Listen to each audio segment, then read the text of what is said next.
भक्त भक्ति भगवंत गुरु चतुर नाम वपु एक, इनके पद बंधन किए नासहि विघन अनेक। श्री हरिजु आए विराजिए कथा सुनो इतिहास, तुम श्रोता या माल के तब पद रज मम आस। बोलिए भक्त और भगवान की जय। भगवान को अपने भक्त बहुत प्रिय होते हैं।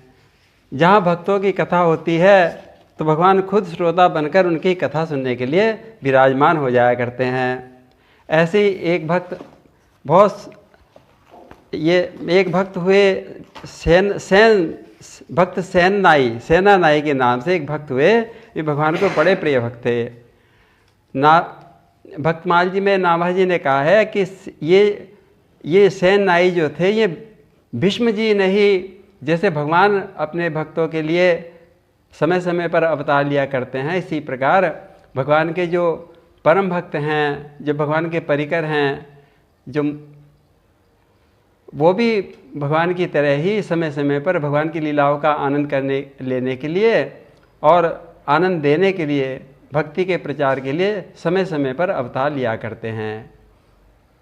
इसी तरह भीष्म पिता ने भी भगवान की लीला का सुख लेने के लिए कलयुग में सेना नाई के नाम से अवतार लिया था। ये सेना नाई भीष्म जी के अवतार हैं।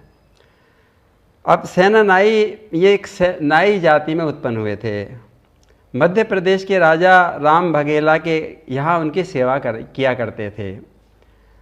राजा की बाल काटना, उनकी तेल मालिश करना, उन्हें स्नान कराना, ये उनका दैनिक काम था। रोज़ यही काम किया करते थे। जो वेतन मिल जाता उसमें अपने घर का गुजारा करते और संतों भक्तों की सेवा किया करते थे। भक्तों और संतों की सेवा में इन्हें बहुत सुख मिलता था। एक दिन राजा की सेवा के लिए सेना नाई घर से निकल पड़े और जैसे ही घर से निकले उन्होंने देखा कि एक भक्तों की मंडली कीर्तन करते हुए उनके घर की ओर आ रही है। बस फिर क्या था, सेन भक्त ने सब संतों को लेकर घर आ गए और उनकी सेवा में लग गए। राजा की सेवा के लिए अपनी ड्यूटी पर जाना भूल गए। उनको घर पे ले आए और उनके लिए भंडारा बनाना शुरू कर दिया और उनकी सेवा करने लगे। उधर बैकुंठ में भगवान सोचने लगे कि मेरा भक्त तो संतों की सेवा में लगा है, अब क्या होगा, अब मैं क्या करूं। तभी रुक्मणी जी कहने लगी, हे नाथ, आप किस चिंता में खोए हुए हैं। तो भगवान ने कहा कि मेरा भक्त तो संतों की सेवा में लगा है और अब क्या होगा। तो लक्ष्मी स्वरूप रुक्मणी जी कहने लगी कि हे नाथ, आप ऐसा करो, आपको तो अभ्यास है, आपको तो अनेक अवतार धारण किए हैं, कहीं सूकर, कहीं कुकर, कहीं नरसिंह, कभी वराह अवतार धारण किया है, आज नाई का ही अवतार ले लो। आप नाई बन के राजा की सेवा करने के लिए चले जाओ और जो तुम्हारा सेना नाई है उन्हें अपने संतों की सेवा करने दो। भगवान की समझ में आ गया और वो तो नाई बन के चल दिए।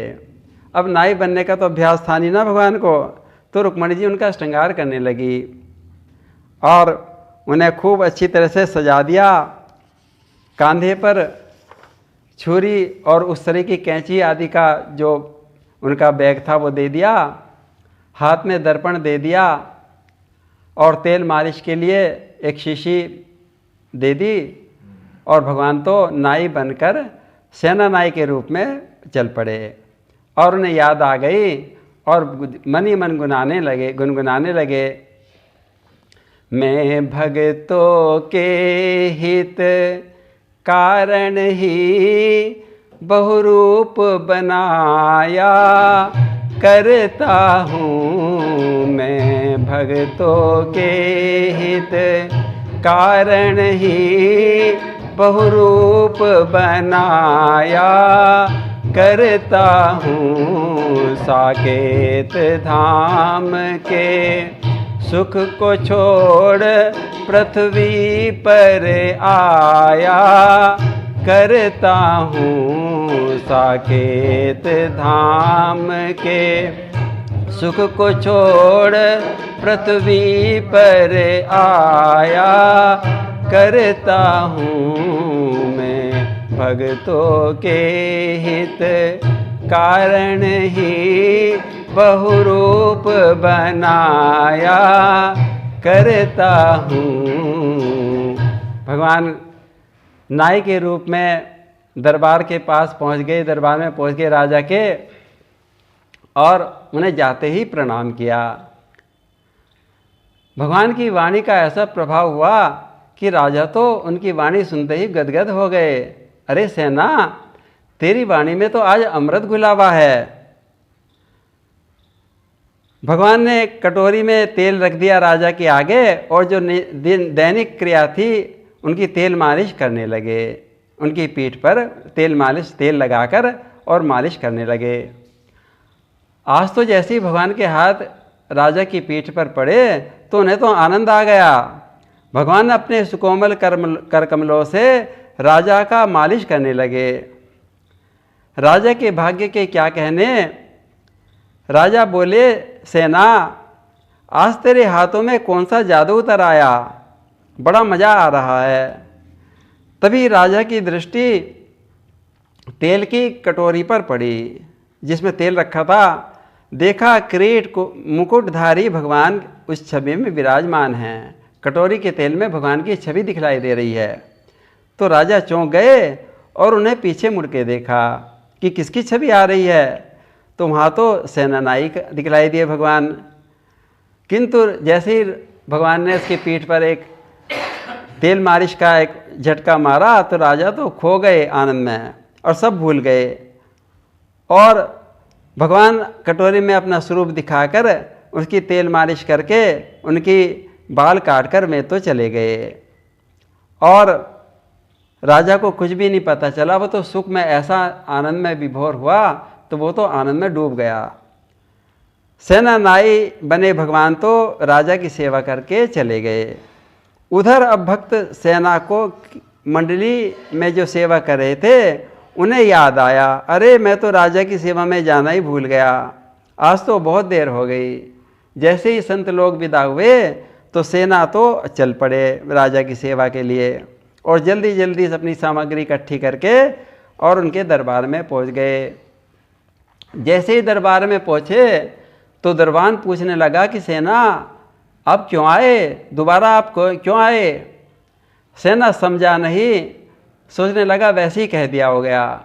जल्दी जल्दी राजा के पास गए तो वहाँ पे राजा ने यही प्रश्न किया कि तुम दोबारा क्यों आए। फिर कैसे आए सुनी अति ही लजाए, कहा सदन पधारे संत भइयों अबार है। हे राजा जी, हमारे यहाँ संत की मंडली आ गई थी, इसलिए मुझे देर हो गई। सेना समझे कि ये राजा मेरे से व्यंग में मेरी हंसी उड़ाने के लिए कह रहे कि तूने देर कर दी थी ना, तो मैं उस कारण से देर हो गई थी मुझे। तो राजा आश्चर्यचकित हो गए कि अभी तो गए थे तुम, अभी और तुम कह रहे हम संत की मंडली में थे। फिर कैसे आए सुनी अति ही लजाए, कही सदन पधारे संत भइयों अबार है। आवत न पायो वाही सेवा अरुझायो, राजा दौर सिर नायो देखी महिमा अपार है। क्या सचमुच तुम संतों की सेवा में थे और जो मेरी सेवा मालिश करके मुझे आनंद में सराबोर करके चले गए वो कौन थे। अरे सेना, मैं समझ गया, ये जो राजा थे ना ये भी भक्त थे।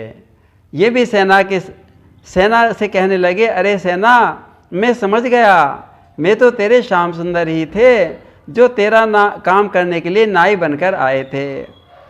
कटोरी के तेल में मुझे उनकी झलक दिखलाई दी थी, मैं नटवर मालिश करके चले गए और मुझे पता ही नहीं चला।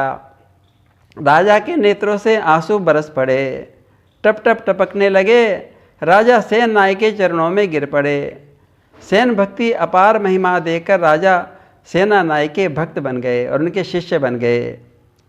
इधर सेना नाई पछताने लगे, मेरे कारण मेरे प्रभु को नाई का रूप धारण करना पड़ा, इतना कष्ट उठाना पड़ा। मन ही मन प्रभु से क्षमा मांगते हैं। भक्तमाल जी में सेना जी के लिए नाभाजी कहते हैं कि ये जो सेना नाई थे, जैसे नई ब्याही गाय को अपने बछड़े का ध्यान रखती है, इसी प्रकार प्रभु श्याम सुंदर सेना नाई के सामने बने रहते थे हमेशा। श्याम रहत सन्मुख सदा, जो बच्छा हित धेनु के, विदित बात जग जानिए, हरि भय सहायक सेन के। ऐसे थे सेना नाई। बोलिए भक्तों और भगवान की जय। और अगली कथा अगले अंक में होगी। आपकी कृपा का बार बार धन्यवाद।